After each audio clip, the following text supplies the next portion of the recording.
Olá pessoal, bem-vindos a mais um episódio dessa série especial, a parceria entre MMA Latam e Mercado Ads, falando sobre Retail Media, mas muito mais do que Retail Media, falando sobre marketing, inovação, transformação, marcas e muitos outros assuntos que são super importantes para a nossa comunidade aqui. E hoje eu recebo já duas amigas, a gente está numa vibe super legal aqui de bastidores, dando muita risada. E aqui todo mundo, é tudo informal aqui, né? Primeiro, a Carol do Mercado Ads. Cá, obrigado, bem-vinda. A Carol já acompanhou uma gravação nos bastidores e está aqui de novo agora aqui no sofá para falar com a gente. Obrigado, viu? Obrigada, Pacete. Prazer estar aqui. E hoje o papo é bem legal, são muitas vertentes. E a nossa convidada de Mercado Ads também, a Giovana, CMO de Home Care Américas da Unilever. Eu falei que não ia mencionar o cargo e eu mencionei, certo? Mencionou certo. Bem-vinda. Obrigada, é um prazer estar aqui. Tô super feliz de estar com a Carol e com você. Cliente de Mercado Livre eu já sou há muito tempo, mas virei público dessa categoria e a gente vai falar bastante sobre essa categoria e tentar entender bastante essa categoria. Mas vamos lá, Retail Media, hoje a gente vai passar por dados, transformação digital, criatividade, a gente vai falar sobre cases e por vários outros assuntos. Começando um pouquinho, a gente até definiu aqui no nosso roteiro que falaria desse mundo VUCA, volatilidade, que é um termo muito presente quando a gente fala de inovação, transformação digital, futuros emergentes, mas no fim ele se traduz na velocidade com que as coisas se transformam, né? O impacto que isso tem nas empresas e nos negócios. E vocês estão num turbilhão de mudanças, porque assim como Unilever e outros parceiros, vocês presenciam ali o que está acontecendo com os consumidores e com as empresas. O que está acontecendo, né? Quais são essas mudanças e como que a gente pode pegar um gancho dessas mudanças para introduzir hoje no nosso assunto? Bom, Mercado Livre é tudo muito rápido, né? A gente compra, chega na nossa casa no dia seguinte. E eu acho que isso, no final, brincadeiras à parte, é um reflexo do nosso mundo da tecnologia, né? A gente, como consumidor, como marqueteiro, a gente vê muita mudança acontecendo hoje. Cada hora a gente está falando de uma tendência diferente. E uma coisa que, como veículo de mídia, a gente percebe com várias marcas que a gente vai conversando, que é uma coisa meio incomum a todas essas marcas, a todas essas pessoas da comunidade de marketing, é que é muito difícil saber o que é barulho, e é uma tendência que vem e vai, e o que realmente é uma realidade que vai trazer resultado para a marca, né? Eu acho que esse é uma das principais tensões, né? Do lado da tecnologia. Do outro lado, quando a gente fala desse mundo VUCA, volátil, rápido, das mudanças, vem as mudanças de comportamento do consumidor, né? Antigamente a gente tinha uma jornada do consumidor que era muito mais linear. Hoje o consumidor, ele ouve do seu produto em algum lugar, ele pode pesquisar em outro lugar, pesquisar numa loja física e finalizar a compra no e-commerce, ou ao contrário, pesquisar o preço no e-commerce e finalizar na loja física. Ou seja, essa jornada não é mais linear, e isso acho que acaba tornando toda a estratégia da marca ainda mais desafiadora, né? Porque é difícil de catch up com o consumidor, é difícil de catch up com tecnologia. Então, lá dentro do Mercado Livre, quando a gente está focando mais em Mercado Ads, a gente costuma falar muito alguns números para passar a segurança de que o Retail Media não é uma tendência e é uma realidade. Então, um dado que a gente fala muito, né? Na China, hoje, 41% já é a penetração de Retail Media, né? Nos Estados Unidos, é uma penetração de 16%. Na América Latina, é uma penetração de 5%. O que a gente geralmente vê? Proporções, né? Que o que acontece lá fora chega aqui na América Latina em algum momento e se estabelece também. Então, acaba sendo uma segurança de que é uma categoria que vai se consolidar e que vem crescendo muito, muito rápido, né?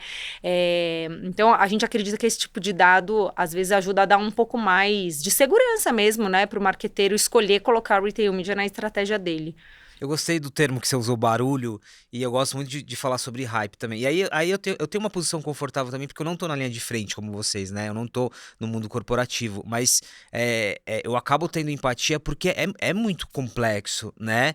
Esse barulho, porque assim, você tem que tirar o barulho e ver o que é estratégia, o que é tendência, ao mesmo tempo você tem que tomar risco. Então tem muitas vertentes aqui. E aí, Gi, olhando para o contexto de Unilever, e aí a gente vai falar também sobre a categoria que você cuida, a gente não está falando de uma empresa qualquer, a gente está falando de uma empresa que tem uma relação global no comportamento das pessoas, né? Antes ela ditava comportamento, hoje é o contrário, os consumidores que ditam. Mas qual que é essa proporção de mudança numa empresa desse tamanho e aí na categoria que você cuida? Perfeito. Acho que tem várias coisas que a Carol falou que dá para correlacionar, porque a Unilever é uma empresa que no Brasil está presente em 100% dos lares brasileiros, com as diferentes marcas que a gente tem. Então, não tem como partir de outro lugar que não seja o consumidor. Né? Por mais clichê que isso possa parecer, é uma verdade muito absoluta pra gente na Unilever, e independente da categoria de produtos. E a gente costuma trabalhar quase que 2 aspectos. Uma parte que é mais de ferramentas e processos, que garante que a gente está sempre muito perto e muito em contato com as pessoas. E uma parte de cultura, que é realmente enxergar o valor, né, que tem a gente estar perto das pessoas e entender o que está mudando a vida delas hoje. Quais são as dores, quais são as oportunidades, como é que as pessoas estão consumindo produtos, mídia, conteúdo, o que muda a vida das pessoas hoje, né? Então a gente leva isso muito em consideração para as estratégias que a gente tem com as marcas, né? E eu estava conversando com a Carol até antes, porque isso impacta vários ambientes pra gente. Se eu for pensar, por exemplo, na jornada de compra, a gente tá falando aqui de retail media e tal. Hoje o brasileiro, em média, dependendo da categoria, ele acaba indo a pelo menos 4 diferentes tipos de varejo para compor uma cesta de compra que ele tenha que fazer. Isso acontece porque ele está buscando um sortimento diferente, ou porque ele precisa fazer isso para encontrar o preço que ele pode pagar em cada um dos produtos que ele quer consumir, ou pela própria jornada de compra. Então, nesse ambiente, nesse pensamento, entram coisas como o retail media, que acaba sendo super importante, é o que você falou. Às vezes está procurando preço em algum lugar, ele está procurando, às vezes, preço nessa parte, no retail media, para poder tomar uma decisão de compra. Então, isso acaba impactando. Tá próximo do consumidor para definir produto. O que eu vou lançar? Quais são as melhorias que eu tenho que ter nos meus produtos? O que o consumidor está buscando? E aí, quando você começa a olhar, eu gosto muito de usar essa referência. Hoje no Brasil, tem algumas fontes que falam que a gente já tem mais lares com pets do que com crianças pequenas. Então, como é que isso impacta não só a categoria de cuidado com a casa, mas de cuidado pessoal? A própria Unilever tem uma marca hoje para cuidado do pet e da casa com pet. Então, tudo isso vai mudando a forma como a gente vai desenvolver produtos, criar produtos. E tem toda a parte de comunicação. Hoje, se a gente olhar, o jovem está buscando sobre marcas, serviços e produtos que eles querem consumir de uma forma muito diferente, né? Então, hoje você tem uma busca que acontece muito mais em retail media, você tem uma busca que acontece muito mais em plataformas sociais do que só os antigos buscadores. Isso muda completamente a jornada de compra que a gente enxerga e, consequentemente, a estratégia de mídia que a gente vai colocar para as marcas. Então, acaba impactando aí diversas áreas da companhia. Essa presença que você falou, 100% dos lares, no caso de Brasil, olha o tamanho disso, né? Claro, são poucas empresas hoje que têm isso. E essa presença, cada lar representa uma jornada, cada pessoa dentro de um lar é uma jornada. Se a gente for olhar camadas geográficas e culturais, isso é muito interessante. Imagina quando você leva isso para plataformas, né? São muitas nuances aqui, muitos desafios. Tem um outro aspecto aqui sobre a categoria de home care que é muito interessante, e depois eu quero que você fale sobre isso também, Cá, porque home care é uma categoria que, principalmente depois da pandemia, que junto com o Mercado Livre, é uma categoria muito interessante. Né? A história recente do Mercado Livre se constrói muito com home care também, mas é uma categoria que algumas sub-áreas nessa categoria, elas têm um pouco alguns mitos de ser uma categoria dura, às vezes não dá na comunicação, não dá para levar entretenimento, mas é limpeza, mas é um mal necessário, e na verdade não é bem assim, né? É uma categoria que ela vem mudando até na sua abordagem, né? E no público também. Com certeza. Olha, eu acho que tem é legal que você fala de mito, porque tem uma questão que às vezes as pessoas não sabem, mas o brasileiro tem uma relação com a limpeza que é muito forte. Os hábitos de limpeza no Brasil, eles são desproporcionais se comparados a outros países do mundo, em frequência, em consumo de produto. Então, é uma relação muito forte do brasileiro com a limpeza. E no pós-pandemia, ela muda também pelo seguinte ponto: a casa passa a ter uma representatividade diferente, né? Ela vira um lugar que foi na pandemia, né? De segurança, de conforto, de estar com as pessoas próximas, ela vai ganhando camadas de significado muito importantes. Então, mais do que nunca, cuidar da casa, cuidar da roupa, passou a ser ainda mais uma relação muito menos só funcional e até mais emocional. E a gente fala que uma das maiores provas que a gente tem hoje de que tem essa questão do entretenimento hoje, quando você fala muito de música, né, das plataformas de música, tem muita gente que consome música para fazer faxina em casa. É um dos maiores usos de plataformas de música. Quando a gente vai para um TikTok da vida, hoje a hashtag CleanTok, que é uma hashtag associada a vídeos que mostram cenas de limpeza da casa, da roupa, ela tem mais de 50 bi de visualizações no mundo. Então, é realmente assim, uma presença muito grande. E tem um monte de teorias aí, mas a verdade é que falam que as pessoas, quando veem a sensação de uma casa limpa, do antes e depois, é relaxante. É uma sensação de prazer. Então, tudo isso vai mostrando como a relação com a categoria de limpeza, ela é bacana e ela é muito sensorial, né? Então, quando a gente fala, vamos lavar roupa, né? Não é todo mundo que tem essa visibilidade, mas assim, o brasileiro, em média, ele interage com o processo. Ele muitas vezes abre a máquina, ele põe a mão, vê se está fazendo espuma, ele se relaciona com fragrância. Então tem vários elementos que mostram que é uma categoria que sim tem a ver com entretenimento e sim tem a ver com sensorialidade, com experiência. Cara, e aí por que eu coloco o Mercado Livre e Retail Media aqui, né, nessa conversa? Primeiro para você trazer um pouquinho especificamente dessa categoria e o caso de Unilever trabalhando com vocês, mas mais do que isso, nos bastidores eu estava falando que eu era um exemplo disso. Eu me divirto comprando no Mercado Livre produtos de limpeza. Alguns anos antes isso seria impensável, né? Tá bom, é legal comprar um smartphone, é legal, mas não, porque tem uma relação com o ecossistema, tem uma relação com a casa. E aí, eu acho que aqui fica muito claro o potencial de toda a jornada aqui, né? Eu acho que tem duas intersecções aí que a gente consegue fazer. Eu acho que a primeira é a relação que a gente tem com a casa depois da pandemia e a relação e talvez até o crescimento da categoria de limpeza, né? Todo mundo aqui consegue se identificar com isso. A gente passa mais tempo dentro de casa e a gente quer a nossa casa, né, ainda mais acolhedora. Isso cresceu ainda mais depois da pandemia. O e-commerce, a mesma coisa. Tiveram alguns países que você teve um pico do crescimento de e-commerce durante a pandemia e depois isso caiu e estabilizou. No caso da América Latina, Brasil, o e-commerce cresceu e continuou, justamente porque a penetração do e-commerce era mais baixa. Então, eu acho que são duas categorias que crescem, né, por uma mudança do comportamento do consumidor pós-pandemia. Acho que essa é uma intersecção que a gente consegue fazer. A outra talvez seja o seu próprio exemplo, né? Uma das coisas que a gente mais fala dentro de Mercado Ads é a questão do poder das nossas audiências, né? O Mercado Livre é uma potência, é o maior e-commerce da América Latina. No ano passado, para ter uma noção, a gente teve mais de 146 milhões de visitantes únicos na plataforma. Se fosse um país, seria o segundo maior país da América Latina. Ou seja, é muita gente dentro da plataforma. E são todas pessoas com um mindset de compra. É gente que está lá pensando em comprar alguma coisa. Talvez não a categoria que colocou na cesta no final, né? Às vezes entra querendo comprar uma coisa, aí é impactado por um anúncio, compra outra. Mas você tem essa riqueza da audiência que tá lá dentro da plataforma querendo comprar. E o que a gente tem como nosso diferencial são os dados dessas pessoas, porque a gente sabe o que ela busca, o que ela coloca na cesta, o que ela compra, como ela paga, e tudo isso a gente consegue usar para segmentar melhor a comunicação para ela e impactar de acordo com os interesses dessa pessoa. Então, no final, a gente vai cruzando um monte de dados para a gente conseguir chegar na melhor mensagem de publicidade para essa pessoa, no melhor anúncio para essa pessoa. E é engraçado como as coisas se correlacionam e no final é tudo uma retroalimentação, né?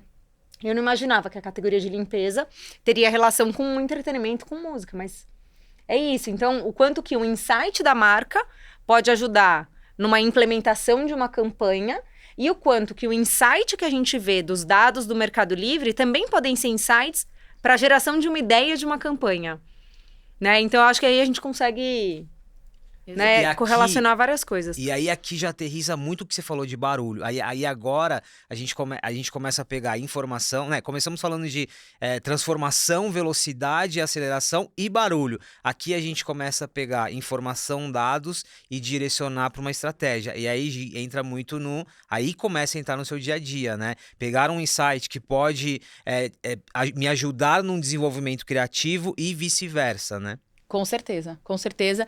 Eu tava até pensando agora que a Carol tava falando, pensando no teu exemplo também, que você falou, tô começando a me relacionar com essa categoria e tal.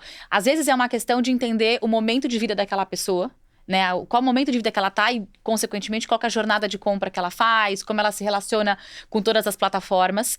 E às vezes é realmente usando com a base de dados que a gente consegue. Então, você tem perfis ali de audiência que você consegue falar, olha, pra cá, esse tipo de anúncio vai fazer mais sentido. E às vezes é o mesmo produto. Então, vou pegar um exemplo aqui da categoria que eu trabalho, Cif Cremoso, né? Cif Cremoso é um produto que serve para... Ele limpa mais de 100 superfícies. Então, eu posso conversar com o paciente através de alguma comunicação, porque ele vai descobrir que Cif Cremoso é um produto que dá para limpar cabo de celular, né? Aqueles cabos mais clarinhos ou capinha de celular, ele é excelente para isso. Como é que eu pego, exatamente como você falou, numa jornada de compra que você tá lá, às vezes interagindo com outros produtos, e eu chego com uma proposta de marca que faz totalmente sentido para você, que é impensada, porque você talvez não conhecesse esse benefício do produto, mas eu tô falando com você num momento um momento extremamente relevante. Você tá lá comprando um item, eu consigo te oferecer uma solução para aquele item, então tudo isso permite que a gente interaja cada vez mais e seja mais assertivo de falar com a pessoa certa, com a mensagem certa, no momento correto, né? Sabe um outro aspecto que eu lembrei agora? A gente vai começar a falar agora um pouquinho de equilíbrio, criatividade, métrica, mas eu lembrei de um exemplo muito legal e que volta aqui ao e-commerce e ao retail media quando você tem estratégias bem desenhadas. Informação.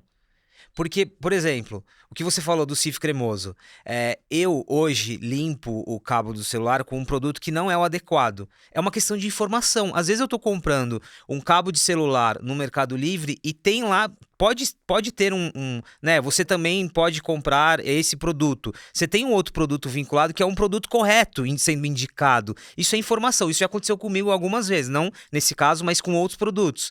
Então, eu passo a comprar aquele produto, eu acho aquele produto, eu sei que existe aquele produto adequado, entendeu? É muito interessante, assim, as camadas, elas são muitas aqui, de valor agregado, a presença de uma marca ali, ela não é só relacionada à publicidade, relacionada à marca, ela é relacionada também à informação, isso é muito legal. Já começamos a entrar um pouquinho nessa nossa discussão sobre criatividade, premiações. Eu percebo que nos últimos anos, retail media começa a aparecer muito em alguns prêmios, começa a chamar a atenção e a gente tem sempre a discussão, né? O que é um prêmio? O que é hoje falar sobre criatividade? Qual que é o papel da criatividade numa conversão? E aí eu queria entrar um pouco nessa parte. Cá, a gente... tem exemplos de vários prêmios, tem Cannes, por exemplo, que é uma grande referência. Como equilibrar isso, né? E as coisas estão totalmente conectadas, né? No final, a gente está falando muito da inteligência por trás dos dados. A inteligência por trás dos dados pode gerar uma ideia, como a gente estava falando antes, e a inteligência por trás dos dados ajuda também a entender o quanto que essa ideia foi bem sucedida ou não. Então, por exemplo, a gente teve em Cannes, né, agora esse ano. E uma coisa que me chamou muito a atenção é que quando a gente via todos os videocases, todos eram muito recheados com números. Então, assim, tinha a ideia, né, aquela parte mais sexy que a gente como publicitário está acostumado a ver, mas todos eles tinham muito resultado, seja resultado de venda, seja resultado de alcance de PR, ou seja, a quantificação do marketing é uma realidade muito, muito forte, muito palpável. E até por essa questão que a gente começou falando, da quantidade de barulho que tem, das incertezas no mundo VUCA, nas incertezas econômicas, incertezas políticas. Você tem uma realidade de budget dentro das empresas que você precisa ser mais assertivo, que você precisa, às vezes, garantir mais o seu ROI, né? E aí, como que o dado também vem ajudar nessa tensão, né, do tipo, olha, aqui você faz uma estratégia no Retail Media que eu vou te mostrar exatamente qual que foi o resultado disso, ou olha o case que eu já tenho, aí depois a gente até vai falar de um case da Unilever, mas olha um case que a gente fez que dá esse resultado. Então, tudo isso é segurança, vamos colocar como essa palavra, mas segurança, os dados são segurança para conseguir trazer o resultado, né? É uma garantia do resultado, por assim dizer. Hoje, isso pega muito pra você, porque assim, a Unilever é não só um dos maiores anunciantes do mundo, mas referência na comunicação e no marketing nas últimas décadas. A gente pega estudos de caso, até de Harvard mesmo, quando a gente estuda marketing e comunicação, você tem lá vários casos relacionados à empresa. E hoje você tem esse histórico, e hoje você tem uma empresa que é orientada a dados e resultado, e é isso. Tem um equilíbrio aqui. Então, essa conversa, ela tá ali no dia a dia, né? Criatividade, dados e o equilíbrio de tudo isso. Total. Chamou muita atenção mesmo esse tema em Cannes, e muito se fala, né? Ah, criatividade gera resultado, não gera resultado. E eu acredito que quando a gente fala de resultado, primeiro que não necessariamente é só resultado de vendas, né? Vendas é uma parte do resultado. Você tem aí diversas métricas que você pode olhar e que vão gerar talvez resultado no curto prazo, leia-se vendas ou outras coisas mais imediatistas, ou construção de marca também, né? Que vai te gerar resultado ali na continuidade. E isso também foi bastante discutido e bastante conversado lá. A gente vem trabalhando dessa maneira de realmente tentar usar o máximo que a gente pode os dados para retroalimentar nossas estratégias, tomar melhores decisões. Então, você começa planejando com base em dados, depois você otimiza, você fala, olha, isso aqui está funcionando, isso não está funcionando, como é que você corrige rota para chegar nos resultados que a gente quer. E eu acho que tem um aspecto muito importante para a gente mencionar, que assim, a Unilever, eu falei da presença da Unilever, e a Unilever é líder em vários dos segmentos em que a gente atua, não só quando eu penso em cuidado com a casa, né, com home care. E, por um lado, também tem um pouco de expectativa da gente liderar alguns movimentos, sabe? Da gente dar esse primeiro passo, da gente experimentar. E eu falo, tem essa expectativa não só da empresa Unilever, mas das marcas, né? Você pensa a Omo, por exemplo, é uma marca que já está no mercado há muito tempo, mas é uma marca que é top of mind há 30 anos. Né? Tipo, além de ser sinônimo de categoria, é referência. Porque ela é top of construção. mind do top. Assim, ela não é só dentro da categoria de limpeza. Então você fala, poxa, o que as pessoas esperam de uma marca como essa? Que pelo menos, né, ela esteja à frente. Não só na tecnologia de produto, mas na forma como ela se comunica com as pessoas. Então, vem também uma responsabilidade nossa de experimentar, de pilotar. E isso envolve tomar alguns riscos, que claramente a gente pensa, avalia. Mas faz parte, essa parte de dados que a gente está comentando aqui. Porque eu vou aprendendo sobre os processos. Então, a gente pilota, faz pequeno, faz um MVP, vê como foi, aí a gente vai expandindo, vai escalando. E os cases que a gente vem construindo com o Mercado Livre tem sido muito assim, da gente experimentar, entender, ajusta o que precisa e vai escalando para a gente conseguir realmente chegar onde a gente quer, de encontrar esse consumidor da melhor forma que a gente puder, no sentido de ser relevante, não invadir, né, a jornada de compra de uma forma que não seja gostosa. Porque a jornada de compra e a experiência com mídia, ela tem que ser gostosa, né? E tem espaço para isso. Aqui a gente trouxe um outro elemento que é o teste, né? Não só o teste AB, MVP, todos os conceitos de teste aqui. Trazendo agora, não só no caso de Unilever, mas e aí o tanto de categorias que vocês têm, outras indústrias, outros clientes. Eu queria trazer o teste também para essa conversa, porque as camadas de criatividade, que às vezes a gente associa a criatividade é só um elemento, né? Mas as camadas de criatividade, elas também estão na forma de você aplicar um teste, na forma de você usar um dado, na forma de você interpretar um dado. Né? Então, várias camadas de criatividade, mas teste aqui, quando a gente fala de retail media, é quase que uma linha aqui de comando, né? E gera insight, né? Os testes geram insight e às vezes até quebram alguns paradigmas que podem ser internos da marca e geram insight até pra gente dentro do Mercado Livre, né? Uma coisa que a gente vê muito, assim, algumas marcas falando que às vezes faz um case dentro do Mercado Livre, achando que vai ter resultado só de conversão de vendas, que é exatamente o que você estava falando antes. Vem a conversão de vendas? Vem, porque está dentro de um e-commerce. Então, assim, isso é o mínimo esperado. Mas muitas vezes vem um resultado, através do Brand Lift, de melhorar muito o Brand Awareness, né? Que não é a associação natural que às vezes as pessoas fazem ao ter um investimento dentro de uma plataforma de e-commerce. Então, eu acho que o teste é uma coisa extremamente valiosa, porque ajuda a empresa a quebrar os seus próprios paradigmas, gera insight para depois escalar e gera insight, inclusive, para a gente, né, de ver, nossa, nem a gente esperava esse resultado, às vezes, para essa categoria. Porque é isso, é muita categoria, é muito consumidor, é uma plataforma muito massiva. Então, eu acho que o teste ajuda a popular a nossa inteligência, né? Esse, para mim, é um primeiro ponto. E o segundo ponto, eu acho que é a importância da inteligência por trás do dado. Né? Assim, não adianta a gente ter um monte de dados se a gente não souber encapsular de uma maneira que faça sentido, ou seja, encapsular como um insight, né? Do tipo, ó, aqui com este case a gente aprendeu que o consumidor que não está usando CIF para outras ocasiões de consumo que pode aumentar muito a penetração ou a frequência de uso. Exatamente. Às vezes esse tipo de coisa sai de um reporte, né? Então, eu acho que a discussão pós-case, a discussão pós-teste, ela é muito valiosa. Me surgiu aqui um outro, também nos bastidores, quando a gente estava combinando o que ia ser falado, a gente falou sobre risco. E a gente tinha falado sobre risco num contexto mais de inovação, né, Gi? Mas aqui me ocorreu risco também numa outra perspectiva. Identificar um risco, ou mapear, ou até metrificar um risco a partir do teste. Isso também é um outro impacto do teste, né? Às vezes, com o teste, você consegue mapear um risco, ou até entender o tipo de impacto que pode ter um risco, né? Com certeza, com certeza. Até existem testes, vamos chamar assim, mais tradicionais, que são pré-testes que a gente às vezes faz para comunicações, etc., que obviamente ajudam a gente a mapear. Mas o que eu acho legal do teste na vida real é isso, porque a gente começou falando de VUCA. A velocidade do mundo hoje não permite você ter muitas vezes 100% de certeza antes de dar o primeiro passo. Ou porque a coisa está mudando e você precisa acompanhar, ou porque como uma marca líder, uma marca referência, você não pode se dar o luxo de não ser pioneira, né? Então, essa questão da agilidade, da velocidade, ela é extremamente importante.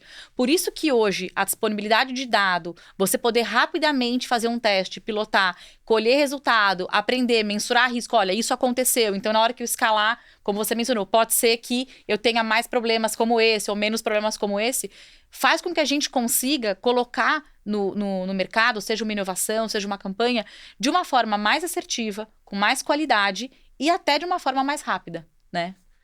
Nesse caso do case que vocês vão comentar de Brilhante, eu acho que a gente já pode ter essa perspectiva, mas aqui a gente eu vou fechar algumas janelinhas para abrir outras, né? Então, primeiro, risco é uma palavra-chave aqui a partir do teste, porque risco ele é importante, mas ele precisa de responsabilidade, né? Porque aqui a gente está falando, a gente está conduzindo orçamentos, investimento, muitas equipes, risco, a questão do insight, né? Do insight por trás do dado, dessa criatividade no olhar do dado também muito interessante. E o que você falou, Caio, acho que desde o trabalho que o Mercado Ads faz nos últimos anos de fomentar o retail media aqui e que passa muito por educação, é de mostrar isso, né? Sobre esse equilíbrio. Eu sempre falo de branding performance e o quanto que a gente às vezes se surpreende do resultado, que às vezes você está mirando na performance e é no brand e vice-versa. Então acho que tem linhas importantes aqui dessa primeira parte da nossa conversa. Vamos lá, o brilhante case de Brilhante, o que a gente tem para falar sobre ele? Olha, foi um case super bacana de realizar. A Brilhante é uma marca extremamente importante para a Unilever. É uma marca que atua hoje no segmento de detergentes, uma marca que tem um histórico incrível com os consumidores. E a gente, na verdade, estava com uma campanha, na qual parte dessa campanha a gente tinha uma promoção que gerava prêmios para as pessoas, etc. Mas era uma campanha que tinha, acima de tudo, objetivos de topo de funil. Né? Era sobre brand awareness, era construção de marca, consideração de marca. Então, tinha muito desse pensamento. E mesmo assim, a gente, quando pensou o nosso plano de mídia, a gente pensando como é que a gente ia arquitetar, quais eram os pontos de contato importantes, a gente, por todo o aprendizado de dados, de audiência, de entender jornada de consumidor, enxergou em retail media uma super oportunidade de fazer essa campanha acontecer de uma forma super protagonista, e foi a parceria que a gente fez com o Mercado Livre, né? Então, uma campanha que começou dessa maneira, que tinha esses objetivos, que não tinha como primeiro objetivo, como a gente falou, a conversão, né? A conversão, como você colocou, ela aconteceu, mas a gente teve, em média, pelo menos um ganho de 10 pontos percentuais, em média. Eu tô falando aí, tiveram algumas métricas que foram de 20 pontos, mas a gente teve crescimento em favorabilidade de marca, awareness de marca, intenção de compra, brand love. Então, vários atributos de topo de funil, né, de consideração de marca, que pra gente são extremamente importantes e que a gente conseguiu construir dentro dessa parceria por entender a audiência, entender a jornada do consumidor e poder armar uma campanha que fazia muito sentido e que conseguiu entregar para a pessoa certa na hora certa o que ela queria ouvir. Teve algum ponto de tensão, alguma correção? Acho que aqui a gente fala muito sobre o que deu certo, né? Mas elementos que vocês aprenderam, a gente falou muito sobre teste, o processo, acho que quando a gente fala de cocriação aqui é muito sobre isso, né? Aprender, corrigir rotas, a gente tá falando de velocidade aqui também. E aí, olhando do seu lado também, Ká, como que foi o aprendizado desse case a partir do potencial ali do Retail Media, mas de aprender também? Pra gente foi muito valioso quando a gente viu o Brand Lift, porque corroborou algumas hipóteses que a gente tinha com uma marca que já é forte. Porque uma coisa é você incrementar 10 pontos percentuais quando você tem uma marca que ainda não tem um brand equity gigantesco, mas quando você está falando de uma marca dentro da Unilever, né, que é uma casa de marcas super fortes, que é uma marca como Brilhante, e você vê esse aumento de 10 pontos percentuais, corrobora toda a nossa história, né, que a gente fala sobre o e-commerce, a publicidade dentro do e-commerce ajudar a robustecer e a aumentar o equity de marca, não só conversão. Então, para a gente teve uma riqueza muito forte por esse lado. Super concordo, né? Tem aquela expressão que a gente fala, né? Quem vê cara não vê corre. A gente tá aqui representando um time também, né? Que tava lá no dia a dia fazendo acontecer. E certamente, no meio do caminho, quando a gente olha o case no final, tem todos esses aprendizados que a Carol falou para eles, como Mercado Livre, e pra gente como Unilever, né? De pegar uma marca que até então talvez tivesse um approach de canais aí de mídia diferentes, e a gente fala, não, vamos apostar aqui, vamos fazer acontecer. Mas quando você olha o dia a dia, certamente tem aprendizados. Então, tem coisas que a gente começou a campanha e super estavam funcionando e a gente potencializou. Coisas que a gente começa e fala, olha, isso aqui não tá entregando o que a gente precisa, e tem essa parceria pra gente trocar e falar, vamos corrigir rota, vamos repensar. E, de novo, sempre usando essa inteligência de dados, que pra gente é extremamente importante, e a gente cruzando pra pensar, bom, isso aqui não tá funcionando pra essa audiência, como é que a gente trabalha diferente, como é que a gente corrige, pra que ao longo da campanha você vá melhorando, né? Pra que não é só... É diferente dos antigos flights, né? Que a gente joga e depois você vai colher o resultado. Aqui você tem a oportunidade de, em tempo real, ir corrigindo e melhorando o resultado. Então, isso certamente acontece, e aconteceu nesse caso, mas os times, né, muito perto, com muito claros os objetivos dos testes que a gente estava fazendo, conseguiram levar para um patamar muito bacana para chegar nesse nível de resultado. E sempre pensando no consumidor, né? Porque no final, a gente fala, né? É muito importante a gente impactar o consumidor aonde ele está. E aí eu agrego uma outra camada, aonde ele está e aonde ele quer receber publicidade, né? Então, porque acaba não sendo uma publicidade invasiva justamente porque ele está dentro de um ambiente de e-commerce, né? E a gente tem esse dado que fala que o e-commerce é um dos lugares preferidos para receber publicidade, porque ele não está distraindo, vendo uma outra coisa, ele está lá pensando em comprar, então ele está mais aberto, não é invasivo.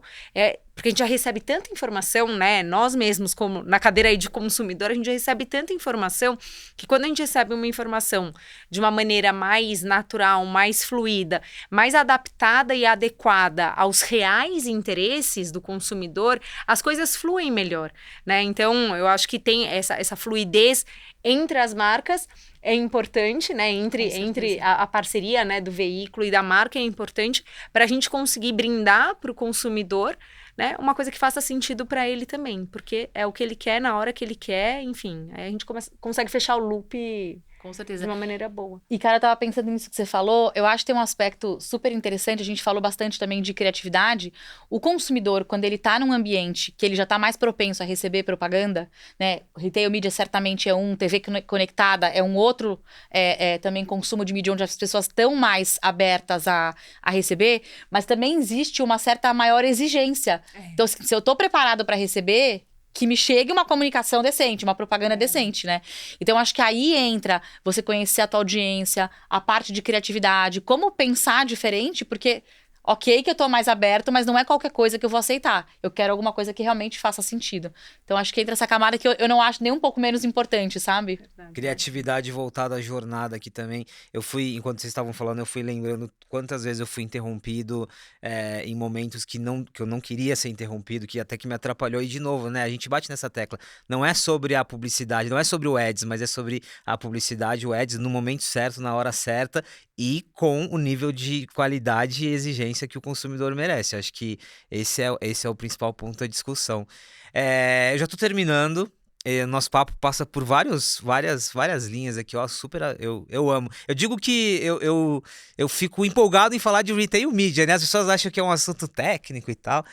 Para fechar, Gi, eu sempre gosto de perguntar, e isso eu já fiz essa pergunta até em outros episódios dessa nossa série, sobre internamente, porque e isso eu aprendi também com vocês, tem um desafio hoje de você, na companhia, quem que cuida de retail media, né? Às vezes é o e-commerce, não é, né? Ah, não, Mercado Livre, é o pessoal do e-commerce, não é, é marketing. Teve essa discussão por um tempo, para algumas empresas ainda tem. No caso de vocês, como que é? Como que é essa dinâmica, né? Quando você tá falando de retail media, e-commerce também tá de olho, não tá? Tem uma integração? Com certeza. Assim, não tem como trabalhar de forma separada, né? Então, a gente tem, na Unilever, você tem, obviamente, times que trabalham toda a parte do e-commerce em si, né? Comercial, de pensar portfólio, sortimento, etc. Você tem os times de marca. E a gente tem um time que é um time de mídia digital e não digital, né? Toda a parte de mídia, de contato com o consumidor e de e-commerce também, que faz a parte de retail media. E essas pessoas estão totalmente integradas. Então, quando a gente quer fazer uma campanha como essa de Brilhante que a gente falou, você parte, obviamente, de né, uma estratégia de marca, o que a marca quer, o que a marca precisa. E aí, esses times vão se conversar para pensar qual é o sortimento que a gente quer colocar, qual é o approach de retail media que a gente quer fazer, como a gente vai concatenar. E a gente tem ali um trabalho de verdade, assim, multifuncional. As pessoas se reúnem semanalmente quando a gente está com uma campanha no ar para entender, para discutir as coisas, para poder afunilar os projetos e fazer acontecer. Então, é um trabalho muito integrado. São squads mesmo, assim, que trabalham. Você tem o time da marca, o time de mídia, o time de e-commerce, trabalhando para aquele objetivo com clareza, aonde a gente quer chegar, né? O que é sucesso pra gente, quais são as métricas que a gente vai olhar, e aí a gente vai trabalhando para chegar nesse resultado comum. E isso é uma tendência que a gente vê em várias grandes empresas, né? A formação dos squads para falar sobre retail media, porque não é mais uma coisa só de conversão, né? Então, quando você tem esses squads e geralmente o marketing está no centro, porque o marketing é mais o dono do consumidor, né? A gente percebe que o mercado está indo para um caminho que é um caminho que a gente também acredita, que é de trazer todo mundo para a mesa, tendo o consumidor no centro, e uma vez que o consumidor está no centro, o marketing acaba tendo um protagonismo maior em termos de discussões sobre retail media. A gente vê isso acontecendo e é uma fórmula que tem funcionado bem, né? Sim. Gi, muito obrigado. Foi uma masterclass aqui. Tivemos já um episódio anterior que falou de indulgências, chocolate. Inclusive, pessoal, o link tá aqui na descrição para você acompanhar. E agora uma categoria que eu já disse que eu tô amando tanto e é tão importante como você narrou aqui. Aprendemos tanto. Obrigado, viu? Obrigada a vocês. Um prazer estar aqui. Super especial.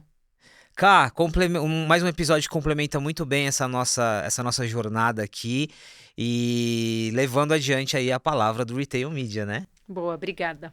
Muito obrigado. Pessoal, é isso, mais um episódio, marcas legais, papo legal, e a gente segue nessa série especial MME Latam e Mercado Ads, falando sobre Retail Media, inovação, marketing e transformação digital. A gente se vê no próximo episódio.